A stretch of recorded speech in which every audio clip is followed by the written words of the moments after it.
Welcome to video 12 in a series of introductory videos for InventorCAM. This video's topic is HSS. This is the full version of HSS.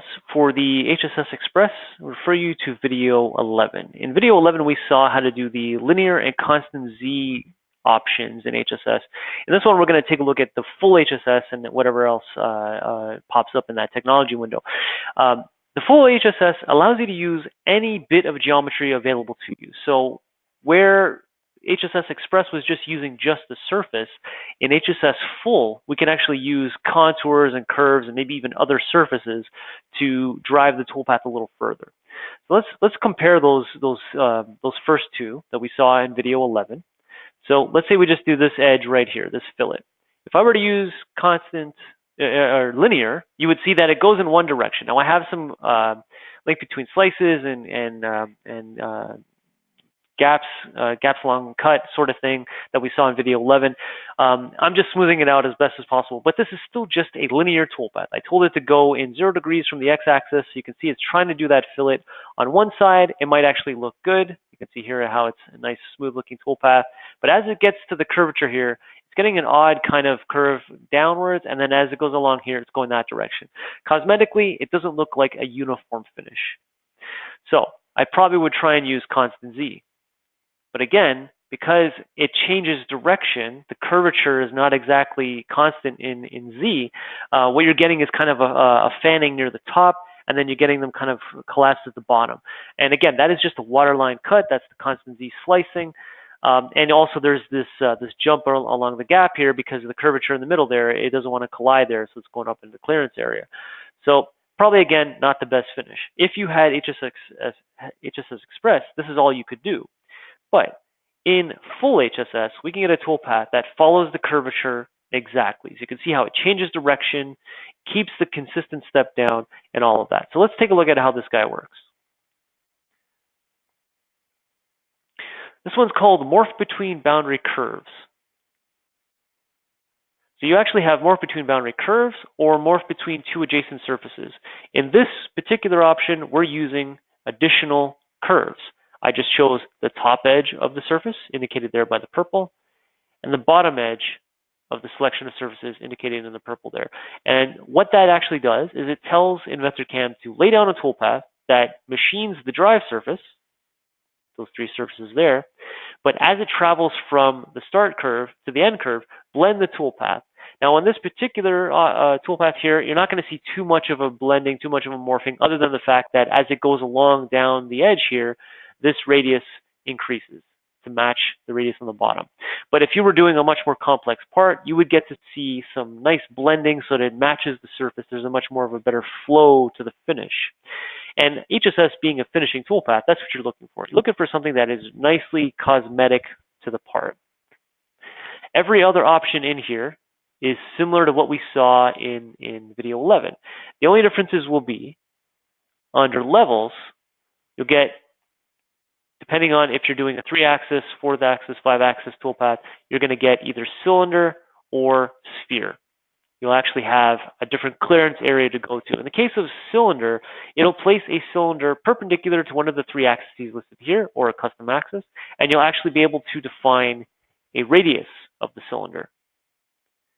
Meaning that instead of retracting just in one direction, it can retract anywhere away from that axis. And that's really useful if you're doing multi-axis like mill turn, or you're doing some sort of 5-axis part. Maybe you want to define a sphere where you define a point and then a radius away from that point that it can retract to. Under toolpath parameters, we're still getting the same thing. Now, similar to the linear option, this step over is along the surface. It's just along the surface in any direction that we're morphing. Under sorting, you still have zigzag and linear, but you also have this third option, spiral. And under spiral, if we take a look at it as we do this dish section over here, gives you the ability to not only do a one-way cut, but also a spiraling cut, meaning that it moves in Z at the same time. So this is actually a constant Z toolpath where I have, in the link between slices section, blended the spline. So because that section is literally just a pie slice cut out right there. I wanted it to continue across there. Maybe I haven't machined this feature yet, so this is still a full dish. So those are feed lines along that open section, and I've blended the spline between the passes. But by setting it to spiral, toolpath parameters, sorting, spiral, I'm giving it a climb milling cut consistently down the dish with a Z force. That's making it a much more accurate finish as well as a nice, smooth, continuous finish. Now, let's take a look at this back side here, where we have this bell shape. This kind of bell shape right here.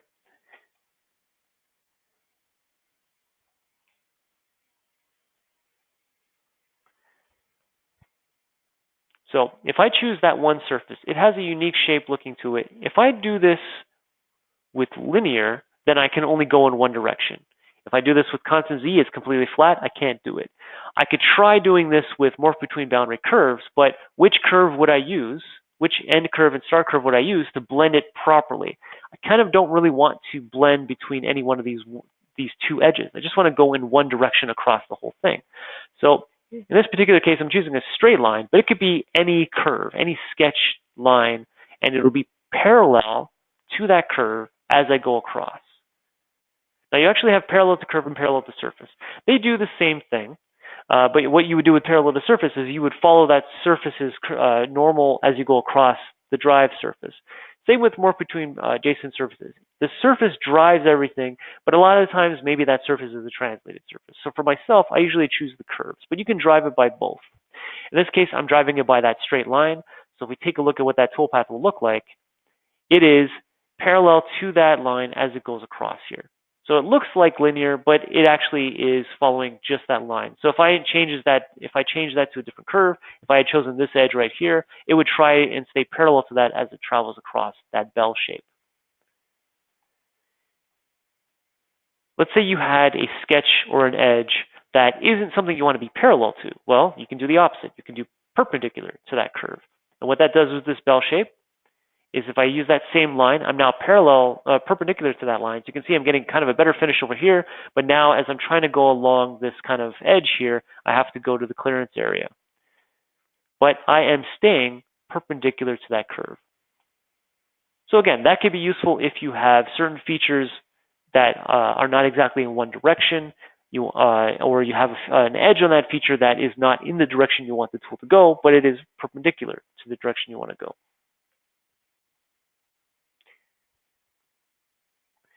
And lastly is the projection option. HSS projection has three modes, three types: radial, spiral, and offset. What we're looking at now is the spiral. So if we take a look at that from the top view, it is actually a spiraling toolpath. I gave it a center point. I told it to start from a zero radius, basically just dead center of the spiral, and to spiral outwards until that radius there. And that's what that represents there. The projection is in the Z direction, but again, you can choose it in any direction that would make sense for what you're doing. And the faces are all of those faces. So I've chosen all those faces, but I told it the center line is right there, and I'm spiraling out from there. So it's not really driven by the surfaces other than when we get to this point here. It is actually projecting that spiraling toolpath onto those surfaces. So I told it the center point, I told it the maximum radius, but it drapes that toolpath, projects it onto those surfaces there. So it's a good way to just put down a nice cosmetic looking toolpath like a spiral down on those faces.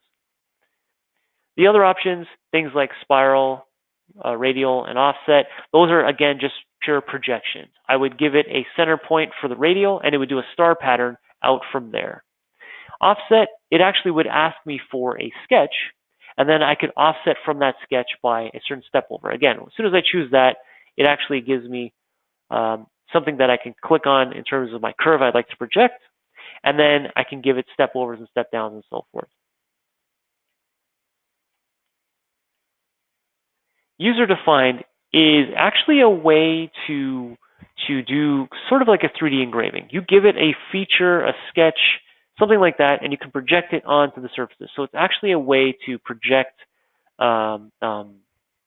sketches and such onto a surface without having to do it in Inventor. Oftentimes on the design side, some of this sort of stuff could be a little more complex, whereas in the programming, if you just go to a projection, automatically it'll do the toolpath for you without having to actually do the geometry.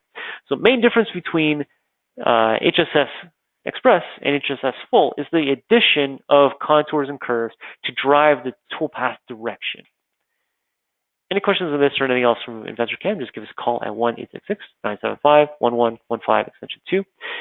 You can send us your parts or your questions via the ticket system at solidcamsupport.com. And stay tuned for the rest of the videos in this introductory series. Thanks for watching.